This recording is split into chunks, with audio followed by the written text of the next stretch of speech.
नमस्कार मित्रों, कैसे हो। मैं आशा करता हूँ we are well and safe at your homes. मित्रों, पिछली कक्षा में हमने आपको नाउन पढ़ाया था। यहाँ पर हम नाउन का पार्ट 2 पढ़ेंगे। ठीक है, पार्ट 2 में हम थोड़ी सी और आगे की चर्चा करते हैं। ठीक है, उससे पहले आपको रिकॉल कराना जरूरी है कि आपने नाउन के फर्स्ट पार्ट में क्या पढ़ा था। आपने फर्स्ट पार्ट में इसमें पढ़ा कि नाउन क्या होता है।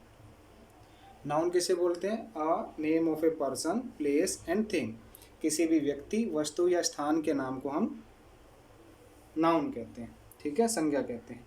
ये संज्ञा हमने आपको 3 प्रकार की पढ़ाई थी। पहले हमने आपको प्रॉपर नाउन पढ़ाई थी। प्रॉपर नाउन वे होती हैं जो किसी स्पेशल व्यक्ति, वस्तु या स्थान के नाम होते हैं। जैसे किसी का नाम है मोहन, आपका भी नाम है, आपके भी जो नाम है, वो सब नाम जो होते हैं वो प्रॉपर नाउन में आते हैं। ठीक है, इसी प्रकार से दूसरी हमने नाउन आपको पढ़ाई थी कॉमन नाउन। कॉमन नाउन कौन सी होती है? कॉमन नाउन वे होती है जब आप किसी शब्द को सुने और सुनने के बाद आपको एक ही तरह की बहुत सारी चीज़ पता लगे, लेकिन एक ही तरह की। जैसे आपने सुना रिवर, रिवर का मतलब नदी। आपने रिवर सुना तो आपके दिमाग में ऐसा नहीं है कि समुद्र आ जाएगा, आपके दिमाग में केवल नदियाँ आएंगी कि भैया गंगा भी नदी है, यमुना भी नदी है, सरस्वती भी नदी है, झेलम भी नदी है, सिंधु भी नदी है। तरह तरह की नदियाँ आपके दिमाग में आएंगी। ठीक है, जब एक ही शब्द को सुनने से एक ही तरह की अनेक चीज़ें पता लगती हैं तो वो कॉमन नाउन होती है। ठीक है, जब तक हम उसको खाली रिवर कहेंगे तो रिवर हमारी कॉमन नाउन। लेकिन अगर हम रिवर का नाम लेकर के बोलें गंगा रिवर, तो गंगा रिवर जो है वो क्या कहलाएगी? फिर कॉमन नाउन नहीं रहेगी। कॉमन तब तक है जब तक वो केवल रिवर है। लेकिन जब हमने गंगा शब्द उसके साथ जोड़ दिया तो गंगा जोड़ने से वो क्या हो जाएगी? प्रॉपर नाउन हो जाएगी, उसका नाम हो गया। किसी का भी अगर नाम रख दिया जाता है तो कॉमन नाउन से हट जाता है और वो प्रॉपर नाउन बन जाती है। जैसे डॉग भी जो है वो एक कॉमन नाउन है, परंतु अगर डॉग का नाम है, कोई लेक्सी बोलता है, कोई टॉमी बोलता है, कोई जेरी बोलता है, तो डॉग का अगर नाम रख दिया तो डॉग भी किस नाउन में आ जाएगा? प्रॉपर नाउन में आ जाएगा, कॉमन नाउन से निकल के। ठीक है, तीसरी हमने आपको पढ़ाई थी कलेक्टिव नाउन। कलेक्टिव नाउन वे नाउन होती हैं जब आप सुनते हो तो आपको एक शब्द सुनने से बहुत सारी चीज़ों के बारे में पता लगता है। जैसे आपने सुना क्लास, तो क्लास सुन के आपके दिमाग में क्या आता है? क्लास सुन के दिमाग में आता है कि टीचर होता है, स्टूडेंट होते हैं, डेस्क होते हैं, लाइट होती है, व्यवस्था, तरह तरह की व्यवस्थाएं होती हैं स्कूल के अंदर, कक्षा के अंदर। तो आप क्या करते हैं? क्लास सुन करके आपको बहुत सारी चीज़ों के बारे में पता लग रहा है, इसलिए क्लास क्या है? एक कलेक्टिव नाउन है, यानी उसके अंदर बहुत सारी चीज़ें जुड़ी हैं। कलेक्ट का मतलब होता है समूह होना किसी चीज़ का। ठीक है, आज हम आपको अगली 2 नाउन के पढ़ाते हैं, जिसमें से एक है मैटीरियल नाउन। फोर्थ है ये हमारी मैटीरियल नाउन।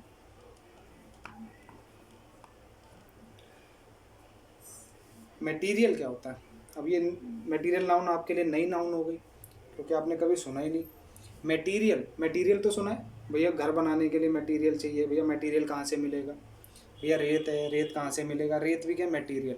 मटेरियल मतलब सामग्री, सामान, यानी जिससे कोई चीज़ बनाई जाती है। तो मटेरियल नाउन वे नाउन होती हैं जिनसे हम कोई चीज़ को बनाते हैं। ठीक है, जैसे एग्जाम्पल के लिए हम लेकर के चलते हैं आयरन। अब ये बताओ आयरन का क्या इस्तेमाल होता है? आयरन का मतलब क्या है? लोहा। लोहे का क्या इस्तेमाल होता है? लोहे को सामग्री के रूप में यूज़ करते हैं, मटेरियल की तरह यूज़ करते हैं। हाँ, लोहे को मटेरियल की तरह यूज़ करते हैं। किस में? खिड़की बनाने में, ताले बनाने में, दरवाजे बनाने में, और भी तरह तरह की चीज़ें जो हैं लोहे से बनाई जाती हैं, आयरन से बनाई जाती हैं। इसीलिए आयरन एक मटेरियल है, और मटेरियल होने से वो मटेरियल नाउन है। ठीक है, इसी तरह से वुड, लकड़ी, लकड़ी जो होती है वो क्या करती है? वो भी एक मटेरियल है, उसको भी एक मटेरियल की तरह हम यूज़ करते हैं। वुड को भी एक मटेरियल की तरह इस्तेमाल किया जाता है। कब किया जाता है? खिड़की दरवाजे बनाने में, सोफ़े बनाने में, बेड बनाने में, खिलौने बनाने में, इनमें इस्तेमाल किया जाता है। ठीक है, इसी के साथ है एक है शुगर, चीनी। चीनी का इस्तेमाल होता है सामग्री के रूप में, चीनी को सामग्री के रूप में यूज़ किया जाता है, मटेरियल के रूप में। आप जब चाय बनाते हैं तो उसके लिए मटेरियल क्या चाहिए आपको? चाय पत्ती भी चाहिए, पानी भी चाहिए, दूध भी चाहिए, चाहिए कि नहीं चाहिए? तो ये जो चीज़ें इसमें इस्तेमाल हो रही हैं वो सब किसी के लिए मटेरियल हैं।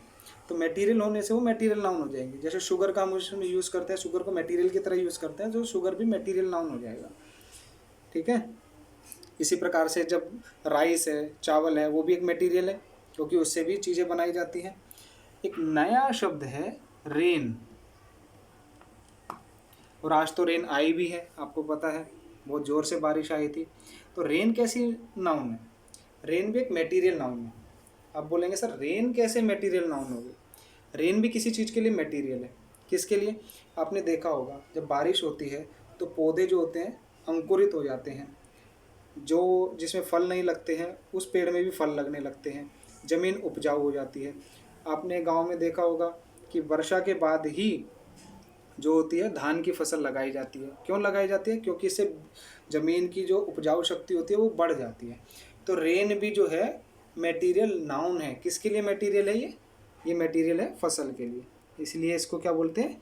रेन को भी मटेरियल नाउन। इसी प्रकार से ड्यू होता है, ओस होती है, वो भी मटेरियल नाउन है। आपकी सोप जिससे आप नहाते हो वो भी एक मटेरियल है। किसके लिए मटेरियल है? आप भाई कपड़े धोने के लिए भी वो मटेरियल है, नहाने के लिए भी वो मटेरियल है। ठीक है। तो सोप को भी मटेरियल की, सोप को जो है मटेरियल की तरह यूज़ करते हैं, इसलिए सोप क्या है?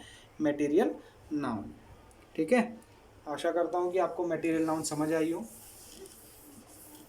अब मटेरियल नाउन के बाद में अगली हम पढ़ते हैं एब्स्ट्रैक्ट नाउन। ये फिफ्थ है।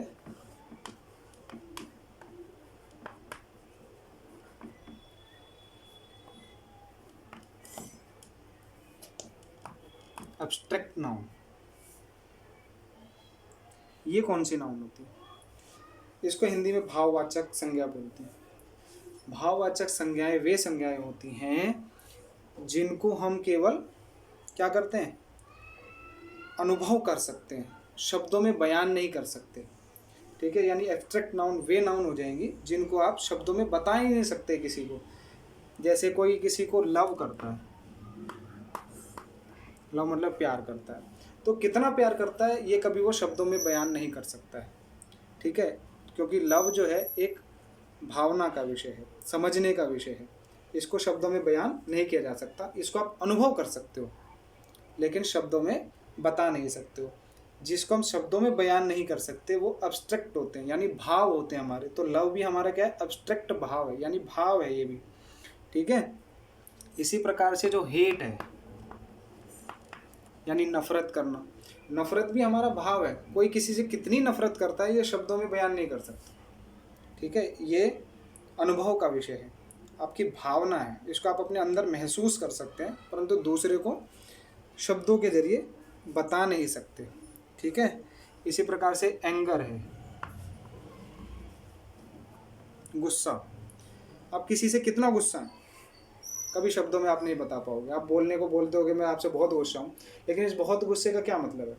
आप मुझसे 1 किलो गुस्सा हो, 2 किलो गुस्सा हो, कितना गुस्सा हो, ऐसा कोई कभी बता नहीं पाएगा कि गुस्सा है तो कितना है। ठीक है। आप केवल उसको अनुभव कर सकते हैं, बोलने वाला भी अनुभव कर सकता है, सुनने वाला भी अनुभव कर सकता है, परंतु इसको शब्दों में बयान नहीं किया जा सकता है। ठीक है। तो इस प्रकार से आपने आपको आज 2 नाउन पढ़ाई, एक मटेरियल नाउन पढ़ाई आपको, एक एब्स्ट्रैक्ट नाउन पढ़ाई। मटेरियल नाउन में हमने क्या बताया था? जो भी चीज़ें जो हैं मटेरियल की तरह यूज़ होती हैं वो सारी की सारी मटेरियल नाउन होती हैं। ठीक है। और एब्स्ट्रैक्ट नाउन भाववाचक संज्ञाएं। अक्सर भाववाचक संज्ञाएं पहचानने में समस्या आती है, प्रॉब्लम आती है। इसके लिए मैं आपको एक मेथड बताता हूँ कि एब्स्ट्रैक्ट नाउन कैसे पहचानें। इसके लिए सबसे बढ़िया तरीका है कि आप बाकी के 4 नाउनों को अच्छे से समझ लो और एक एक करके फिर उसको एलिमिनेट करो। एलिमिनेट करने का मतलब उसको एक एक को बाहर करते रहो। जैसे मैंने लिखा लव, लव किसी का नाम नहीं है यानी प्रॉपर नाउन नहीं है। लव, लव सुनने से हमें बहुत सारी चीज़ों का ज्ञान नहीं हो रहा है एक जैसी लव से, तो लव यानी कॉमन नाउन भी नहीं है। लव सुनने से कलेक्टिव भी नहीं है क्योंकि लव सुनेंगे तो पता लगेगा बहुत सारी चीज़ें, वो भी नहीं है। ठीक है। लव किसी काम के लिए मटेरियल भी नहीं है तो मटेरियल नाउन भी नहीं है। तो बचता क्या हमारे पास? एक एब्स्ट्रैक्ट नाउन बचता है, तो हम उसको चुन सकते हैं। इसी प्रकार इसीलिए मैं बच्चों को बार बार यही सजेस्ट करता हूँ कि आप एब्स्ट्रैक्ट नाउन को ज़्यादा जोर ना दें, बाकी के 4 नाउनों को अच्छे से समझ लें। अगर बाकी के 4 नाउन आपने समझ ली, तो जब आप देखेंगे कि ये नाउन भी नहीं है, ये नाउन भी नहीं है, ये नाउन भी नहीं है, ये भी नहीं है, तो कौन सी बची? जो बच जाएगी वो सारी की सारी आपकी एब्स्ट्रैक्ट नाउन ही बच जाएंगी। ठीक है, अगली कुछ वीडियो में हम और आगे की चर्चा करेंगे नाउन के विषय में, किस प्रकार से जो है परीक्षाओं में प्रश्न आते हैं, क्वेश्चन पूछे जाते हैं और क्या उसमें कॉमन गलतियाँ होती हैं, इसके बारे में हम अगले वीडियो में चर्चा करेंगे। हमारे वीडियो को अधिक से अधिक लाइक, शेयर और सब्सक्राइब करते रहें। धन्यवाद।